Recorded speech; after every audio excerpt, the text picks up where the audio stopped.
नमस्कार, राजस्थानी बुलेटिन में थारो घणो घणो स्वागत। सबसे पहलू नजर हेडलाइंस में।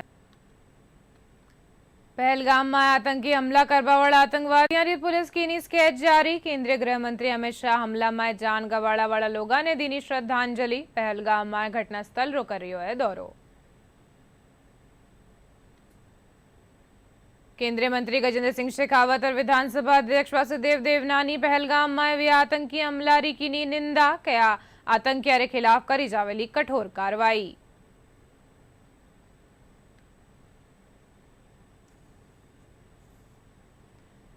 आज विश्व पुस्तक दिवस। लोगारी किताबा खातर रुचि बढ़ावा, लेखक और प्रकाशका ने सम्मानित करवा खातर मनाया जावे है ये दिवस।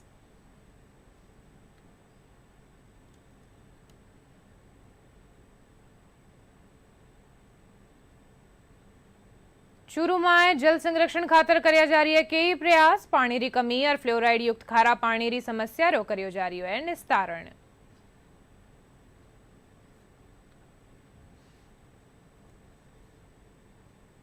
और प्रदेश रा तापमान में बढ़ोतरी होबा सु गर्मी रो असर वियो तेज। मौसम विभाग काल सु हीट वेव रो दौर शुरू है बारी जताई संभावना।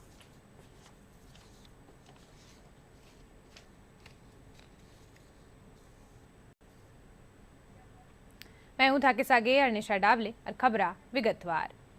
जम्मू कश्मीर रा पहलगाम में व्या आतंकी हमला में 26 लोगों की मौत हो गई है।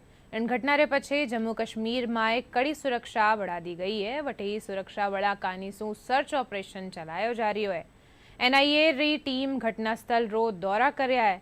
इन हमला री जिम्मेदारी लश्कर ए तैयबा सू जुड़िया TRF ने लीनी है। वटे ही केंद्रीय गृह मंत्री अमित शाह घटना रे पछे जम्मू कश्मीर पुगर उच्च स्तरीय बैठक लीनी और हालाता माथे समीक्षा कीनी है। आज केंद्रीय गृह मंत्री हमला माए जान गवाड़ा वाला लोगों ने श्रद्धांजलि अर्पित कीनी। गृह मंत्री मरवाड़ा परिजना से मुलाकात कर बातचीत कीनी। हमला ने ले जम्मू कश्मीर पुलिस आतंकवादियों रा स्केच जारी करया है। वटे ही दूजी कानी सेना बारामूला माए आतंकी घुसपेट री कोशिश नाकाम करता थका 2 आतंकवादियों ने मार गिरायो। आतंकी हमला ने ले प्रधानमंत्री नरेंद्र मोदी, राष्ट्रीय सुरक्षा सलाहकार अजीत डोभाल, विदेश मंत्री डॉक्टर S जयशंकर और विदेश सचिव रे साथे बैठक कर आतंकी हमला री स्थिति री जानकारी लेना। जम्मू कश्मीर रा पहलगाम में आतंकी हमला में हताहत हुआ लोगा में जयपुर रा नीरज उधवानी भी शामिल है। नीरज री मौत री खबर सू परिवार में गमरो माहौल है। जम्मू कश्मीर सू वनारी पार्थिव देह ने जयपुर खातर रवाना कर दीनी है। 32 बरस रा नीरज दुबई में CA रे तौर माथे जॉब करिया।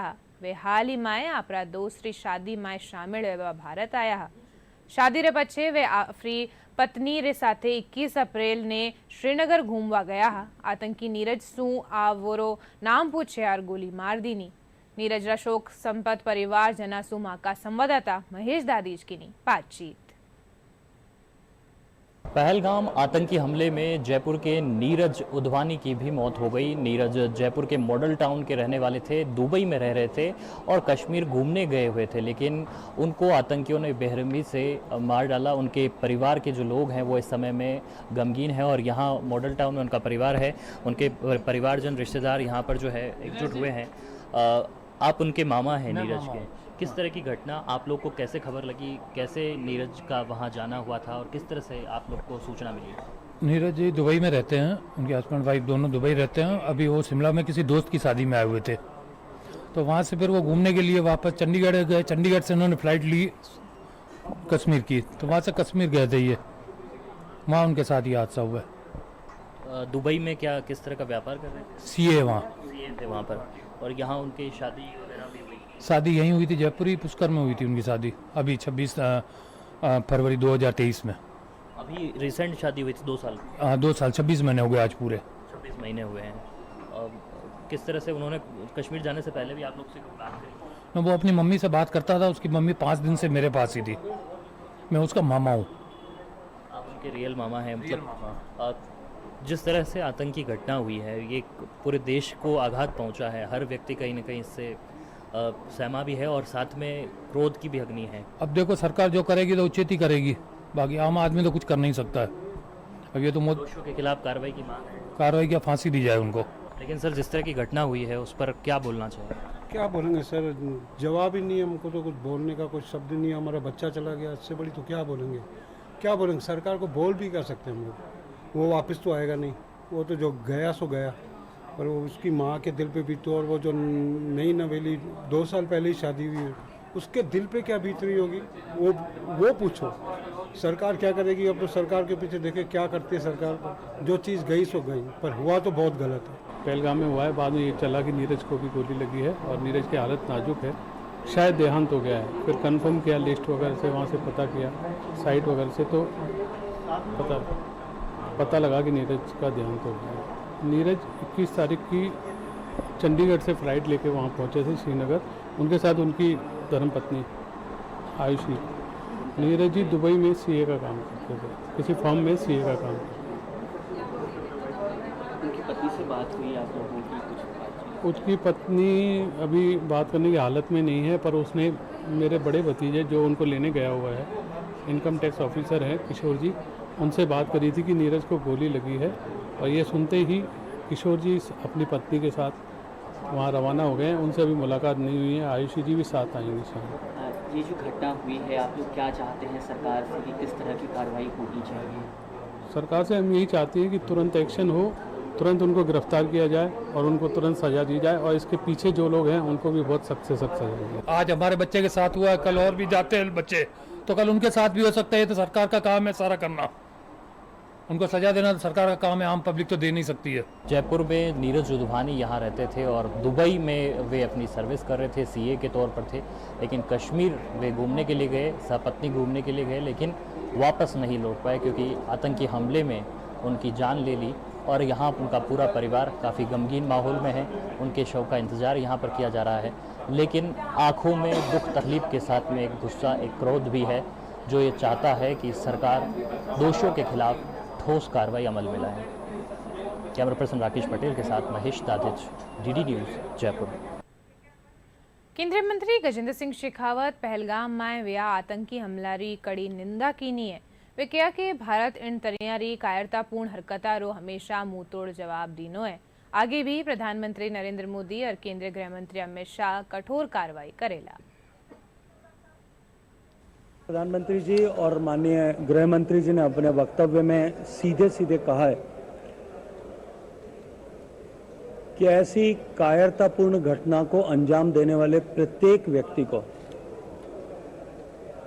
इससे पहले भी सर्जिकल और एयर स्ट्राइक के माध्यम से भारत ने ये स्पष्ट संदेश पूरी दुनिया को दिया है कि भारत के विरुद्ध चलने वाली गतिविधि, चाहे वो भारत की भूमि से हो या भारत की धरती से बाहर कहीं किसी देश की धरती से, भारत अब उसे बर्दाश्त नहीं करेगा। पहलगाम में व्या आतंकी हमला माथे विधानसभा अध्यक्ष वासुदेव देवनानी संवेदना व्यक्त कर्या है। विधानसभा अध्यक्ष इन घटनारी निंदा करता थका कया के आतंकवादी पर्यटका ने निशानो बनायो है। अजमेर में पत्रकारों से बातचीत करता थका कया के घटना में शामिल आतंकियों के खिलाफ कड़ी कार्रवाई करी जावेली। कश्मीर के पहलगांव पर जिस तरह से आतंकियों ने धर्म पूछ करके, नाम पूछ करके और लोगों से आयत बढ़वाने के जिस प्रकार के हमला किया और नरसंहार किया, ये अक्षम्य है, निंदाजनक है और पीड़ादायक है। कश्मीर में जिस तरह से शांति से शासन चल रहा था, वो मुझे लगता है कि कई तत्वों को रास नहीं आया और आतंकवादियों ने इस आड़ में जो प्रहार किया है उसका जवाब अपना देश का नेतृत्व देने की सोच भी रहा है, लेकिन कठोरतम उसका जवाब भी देना चाहिए। और साथ ही आतंकवादियों को जो शह देने वाले चाहे देश हैं चाहे संगठन है, उन सबको नेस्तनाबूद करना चाहिए। उससे कठोरतम कार्रवाई की। हमारे देश के प्रधानमंत्री संवेदनशील हैं, उन्होंने तुरंत अपनी यात्रा बीच में छोड़ करके दिल्ली पहुंचे हैं, सलाह मशवरा कर रहे हैं। मैं सोचा इस कदम में इस बार आर पार की लड़ाई लड़के हमेशा आतंकवाद को समाप्ति की ओर ले जाना चाहिए, क्योंकि कश्मीर की धारा 370 हटाने के बाद जिस प्रकार से वहाँ पे पर्यटन और बाकी कई चीज़ें आगे शांतिपूर्वक चल रही थी, वह रास नहीं आई। तो विदेशी ताकतें तो हैं ही, लेकिन साथ में देश के अंदर भी उनको शह देने वाले उनके समर्थक जो लोग हैं, उसके खिलाफ भी कठोर कार्रवाई करनी होगी। ब्यावर जिल्लाમાં આતંકી હમલાના વિરોધમાં જિલ્લા બાર એસોસિએશન કડી નિંદા કરતા થકા વિરોધ પ્રદર્શન કર્યા है। वटे ही पदाधिकारी हमला में शामिल लोगों के खिलाफ कड़ी कार्रवाई करवा खातर जिला कलेक्टर ने राज्यपाल रे नाम ज्ञापन सौंप्यो गयो है।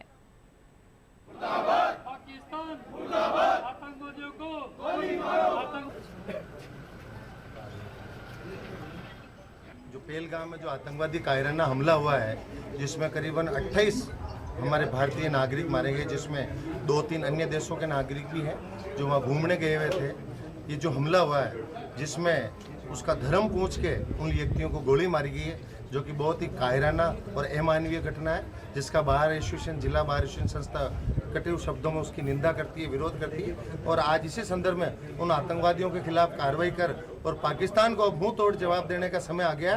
अब मोदी जी को फुल बहुमत की सरकार है, सभी लोगों ने उनको जिताया और वोट दिया, तो सभी भारतीय उम्मीद करते हैं कि अब पाकिस्तान को सही समय आ गया कि मुंह तोड़ जवाब देवें और जो पीओके है उसको भारत में शामिल करें और आतंकवादियों को पूरी तरह जड़ से समाप्त करें।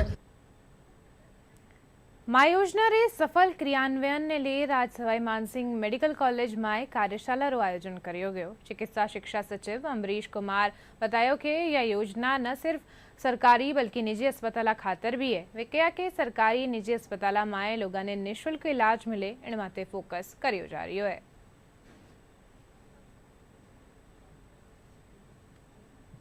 इस कार्यशाला के माध्यम से क्लेम से रिलेटेड जितनी अलग अलग प्रक्रिया है वो बताई गई है, और उसमें एक जो मुख्य बिंदु जिस पे चर्चा की जा रही है वो है कि सरकारी अस्पतालों में क्लेम्स का रिजेक्शन ज़्यादा क्यों है। तो हमने ये पाया कि सरकारी अस्पतालों में भी कुछ अस्पताल हैं जहाँ पे क्लेम रिजेक्शन केवल 5% है, और कुछ अस्पताल हैं जहाँ पे 75% तक क्लेम रिजेक्शन है। जैसे धौलपुर के अस्पताल में 75-77% रिजेक्शन है, और यहाँ जयपुर में एक जयपुरिया अस्पताल है जहाँ पे 5% है। तो अब उसमें अगर एक सरकारी अस्पताल 5% क्लेम रिजेक्शन पे पहुँच सकता है तो सभी लोग पहुँच सकते हैं। तो उसके बारे में विस्तृत चर्चा की गई कि कैसे इस चीज़ को अचीव किया जाए और कैसे क्लेम रिजेक्शन को घटाया जाए, जिससे कि ज़्यादा से ज़्यादा लोगों को मां योजना का लाभ मिले और अस्पताल के जो वित्तीय संसाधन हैं वो उनकी भी पूर्ति हो सके। विश्व पुस्तक दिवस हर बरस 23 अप्रैल ने मनायो जावे। इन मुख्य उद्देश्य लोगारी रुचि किताबारी कहानी सो बढ़ानो है, साथ ही दुनिया भर लेखक और प्रकाशका ने सम्मानित करनो है। यो दिन लोगों ने किताबा सारू जागरूक करनो है, साथ ही वे पढ़वा खातर प्रेरित करे है।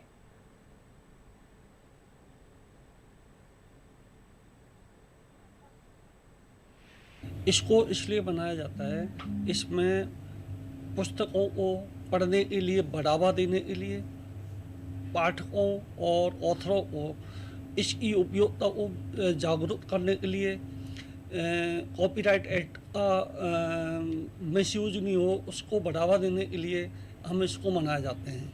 मेरी लाइफ में बुक्स का बहुत बड़ा योगदान रहा है, not just academically, of course as doctors हमें बुक्स से ही सारी नॉलेज मिलती है, but apart from that reading की वजह से मुझे बहुत कुछ इंसानों के बारे में, हमारी लाइफ के बारे में, ओवरऑल वर्ल्ड के बारे में सीखने को मिलता है। जब हम किसी ऑथर की बुक पढ़ते हैं तो हमें उनका पर्सपेक्टिव पता चलता है हर सिचुएशन में। So I think it helps you evolve as a human and you get to learn a lot. So I have a lot to give credit to for books. Books हमारे field का knowledge बढ़ाने में काम आती है, और उसके अलावा भी जब हम हॉबीज़ के लिए भी हम बुक्स को यूज़ कर सकते हैं, दूसरे फील्ड का नॉलेज लेने के लिए और अपने टाइम को यूटिलाइज़ करने के लिए। बुक्स हमेशा से बहुत वैल्यूएबल है अपनी लाइफ के लिए। बुक्स एजुकेशंस की वजह से ही हम आज जो भी है वो पढ़ पा रहे हैं, हमारा देश इसी वजह से आगे बढ़ेगा। तो बुक्स और स्टडीज़ के हिसाब से हमेशा हमें आगे रहना है। आज विश्व पुस्तक दिवस है। इन मौका माथे थाने जैसलमेर रा भादरिया गांव में एशियारी सबसू बड़ी भूमिगत लाइब्रेरी सू रूबरू करवा वहाँ। ये लाइब्रेरी अठेरा भादरिया माता मंदिर में 16 फीट नीचा बनी है। इन माए 9 लाख सू बत्ता किताबा हैं, जिन माए दुनिया रा सगला ग्रंथ सू लेर, नोवेल, पांडुलिपि, राष्ट्रपति सू लेर, प्रधानमंत्री ताईं रा भाषण भी मिलेला। इनके अलावा अठे इतिहास, राजनीति, कानून, विज्ञान और चिकित्सा से जुड़ी पुस्तकां भी संग्रह है।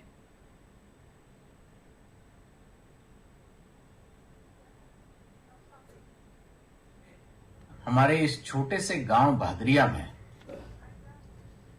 भादरिया बाबजी ने उस समय, जिस समय कोई किताबों के बारे में और स्कूलों के बारे में इस दूर दराज, इस जैसलमेर के एक छोटे से भादरिया गांव में कोई स्कूल की भी कल्पना नहीं कर सकता था, उस समय संत साहेब ने एक लाइब्रेरी की कल्पना की, कॉलेज की कल्पना की। आज इस भादरिया की लाइब्रेरी के अंदर हर प्रकार की किताब उपलब्ध है। और साथियों, इस लाइब्रेरी में जो एक बार गया है उस लाइब्रेरी की हमेशा प्रशंसा की है। ये एशिया की सबसे बड़ी बेसमेंट अंडरग्राउंड लाइब्रेरी है और इस लाइब्रेरी में सारे ग्रंथ अवेलेबल है और सारे ग्रंथों की किताब है, सारे प्रधानमंत्रियों की भाषणों की किताबें हैं और भी भृगु शास्त्र, सारे शास्त्रों की किताबें हैं। मैं ये कहता हूं कि अनंत सागर इस लाइब्रेरी के अंदर किताबों का है। और आज के युग में जहां डिजिटलाइजेशन हो गया है, जहां डिजिटल चीजों को देख रहे हैं, वहां शांत वातावरण के अंदर, इस सुदृढ़ गांव के अंदर, इस इतनी ऐतिहासिक लाइब्रेरी में लोग आते हैं और किताबें लेते भी हैं, पढ़ते भी हैं और देखते भी हैं। 1983 में इसकी नींव रखी गई थी और 1998 में बन के पूर्ण हुआ। यह पुस्तकालय श्री भादरिया जी ग्राम में स्थित है, जो जैसलमेर जिले के पोखरण तहसील में बनी हुई है। पुस्तकालय में लगभग 2 लाख से ज़्यादा पुस्तकें हैं और सभी पुस्तकें ज़्यादातर सभी पुस्तकें हिंदी भाषा में, कानून की किताबें अंग्रेजी में, सभी भाषाओं की, धर्मों की किताबें आप यहाँ मिल जाएंगी आपको। और 15,000 स्क्वायर फीट में ये बना हुआ है, 18 कमरे हैं और अंग्रेजी के टी आकार का शेप है। इसमें 9 लाख से ज्यादा पुस्तकें उन्होंने रखी। ये हमेशा हर साल जो है वो पुस्तक मेले में दिल्ली जाया करते थे, वहां से पुस्तकें इकट्ठा करते थे और भी जगह से पुस्तकें लेते थे। इसके लिए उन्होंने यूरोप तक की यात्रा की थी। इतना इनको पुस्तक से प्रेम था कि वो चाहते थे कि लोग जो है वो यहाँ आए, शोध करें, यहाँ पढ़ें, पुस्तकों से वो सीखें, क्योंकि पुस्तक सबसे बड़ी साथी है आदमी। राजेंद्र प्रसाद जी ने कहा है कि अगर नरक में भी रहूं और पुस्तक मिल जाए तो वो नरक नहीं रहता है। तो पुस्तक जो है वो बहुत बड़ा जो है वो ज्ञान का भंडार होता है। और आजकल की आभासी दुनिया में जब कोई भी चीज जो है वो स्थायी नहीं है, पुस्तक एक स्थायी साथी है जो हमें न केवल ज्ञान देता है बल्कि आगे का भविष्य के लिए भी हमें जो है मार्गदर्शन देता है और हमें जो है उन सब चीजों से रोकता है जो कि अनैतिक है और उसका हमें जो है वो शिक्षा प्रदान करता है। चूरू में जल संरक्षण खातर कई प्रयास किया जा रहा है ताकि क्षेत्र में पानी री कमी और फ्लोराइड युक्त खारा पानी री समस्या ने कम करियो जा सके। पेश है चूरू सु माका संवाददाता विजय चौहान री खास रिपोर्ट।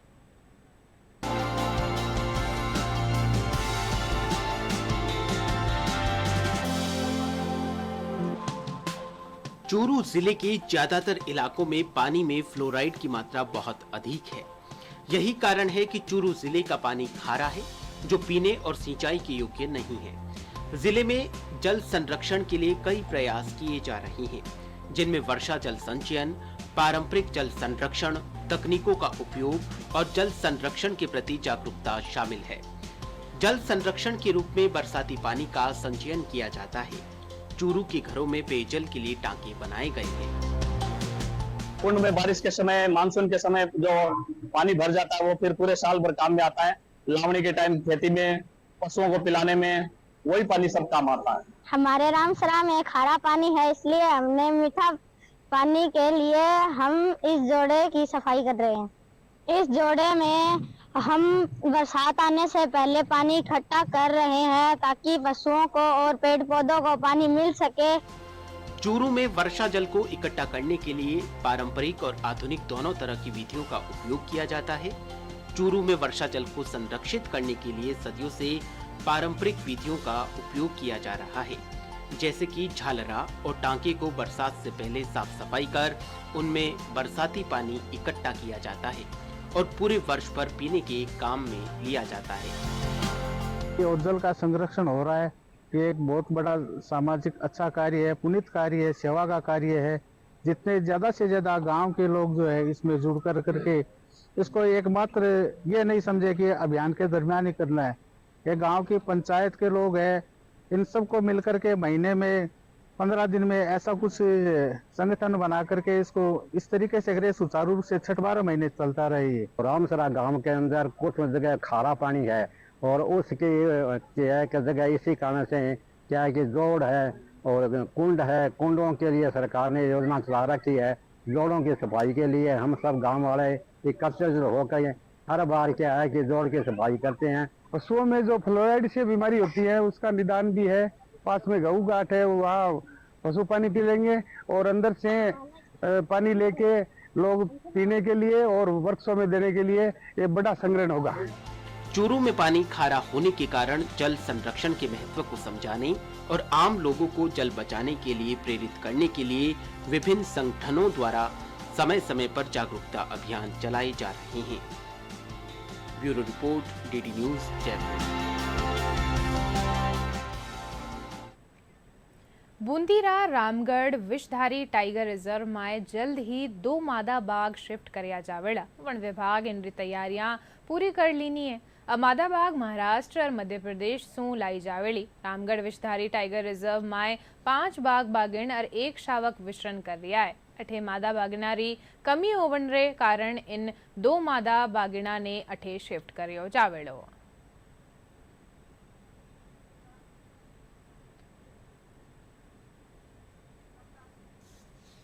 कि भारत सरकार नई दिल्ली से बाघिन खास करके मध्य प्रदेश और महाराष्ट्र से राजस्थान में लाने की बात है। राजस्थान में भी मुकुंदरा टाइगर हिल और रामगढ़ गिरधारी से मिलाया जाएगा बाघिन, और उसके दूसरे स्टेट से लाने का ये जिस तरह से ये पहली पहल है। उसके लाने के 2 बड़े उद्देश्य हैं। सबसे पहला उद्देश्य तो ये है कि रामगढ़ गिरधारी टाइगर रिजर्व में मेल और फीमेल रेशियो ऑफ टाइगर वो थोड़ा सा असंतुलित हो गया है।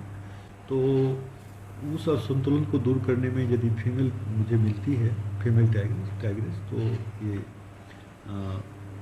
पार्क के वैज्ञानिक प्रबंधन में बहुत मदद मिलेगी। और दूसरा, अभी तक जो टाइगर शिफ्ट हुए हैं वो विद इन राजस्थान अपने ही प्रदेश के एक हिस्से से दूसरे हिस्से में टाइगर और टाइगर्स गए हैं। तो जो अनुवांशिक एक डाइवर्सिटी होनी चाहिए, जीन पूल डाइवर्सिफिकेशन, तो दूसरे स्टेट से यदि टाइगर्स आती है तो एक अनुवांशिक तौर पे जीन पूल में डाइवर्सिफिकेशन होगा जो बाघ के दीर्घायु और अन्य होने में मददगार साबित होगी।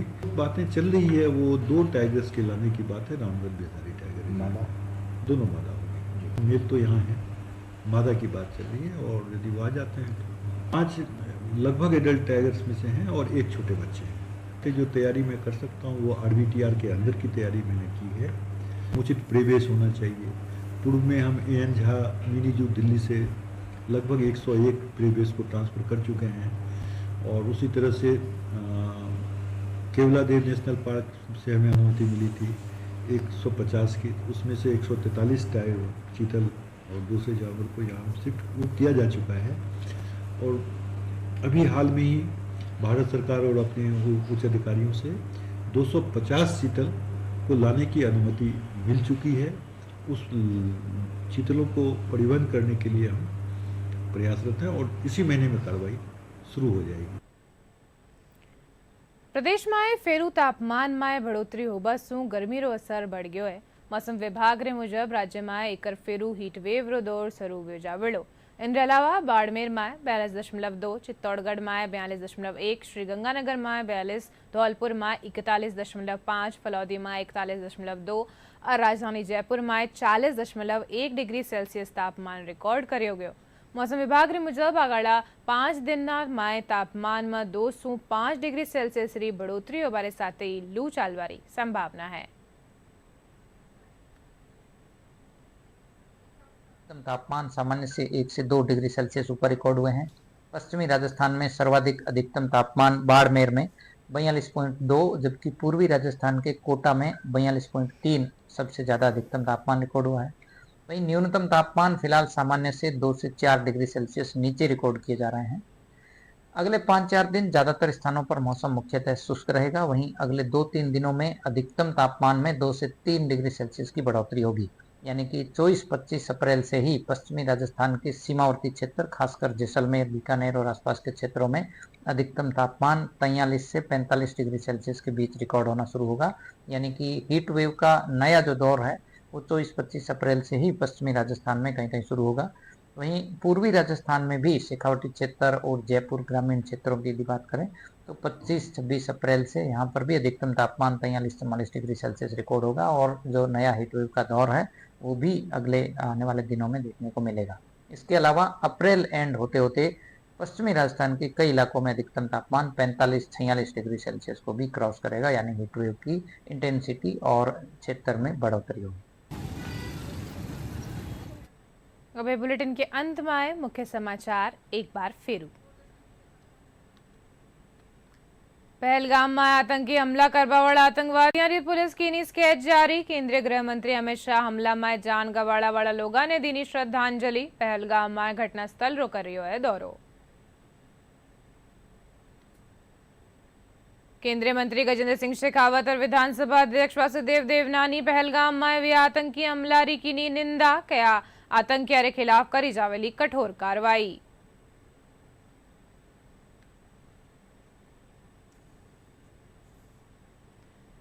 आज विश्व पुस्तक दिवस। लोगारी किताबा खातर रुचि बढ़ावा, लेखक और प्रकाशका ने सम्मानित करवा खातर मनाया जावे है ये दिवस।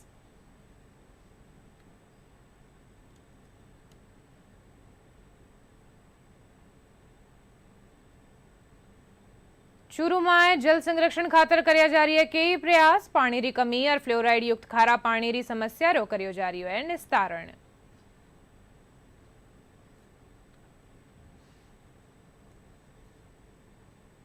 और प्रदेश रा तापमान में बढ़ोतरी होबासु गर्मी रो असर वियो तेज। मौसम विभाग कालसु हीट वेव रो दौर शुरू है बारी जताई संभावना।